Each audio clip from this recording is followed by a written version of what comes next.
Alam mo ba na sa Sagada Mountain Province sa Pilipinas, may mga kabaong na hindi inililibing sa lupa?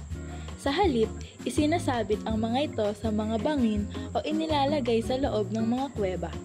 Ito ang tinatawag na hanging coffins ng Sagada.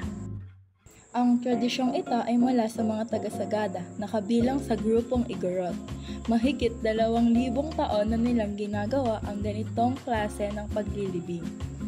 Para sa kanila, ang kamatayan ay hindi dapat katakutan. Isa lamang itong natural na bahagi ng buhay na dapat igalang.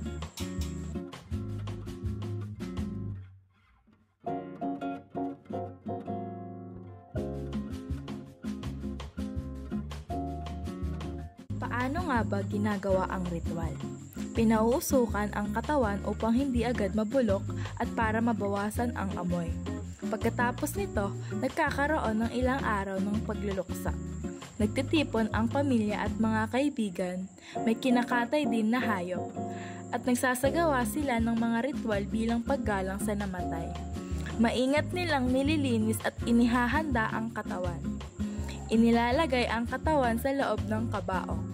Minsan, binabaluktot ang mga tuhod para magkasya ito. Isang malapit na kamag-anak ang nagdadala ng kabaong papunta sa kuweba o bangin. Para sa kanila, ito ay tanda ng pagmamahal at respeto. Naniniwala rin sila na nagdadala ito ng swerte at biyaya sa pamilya.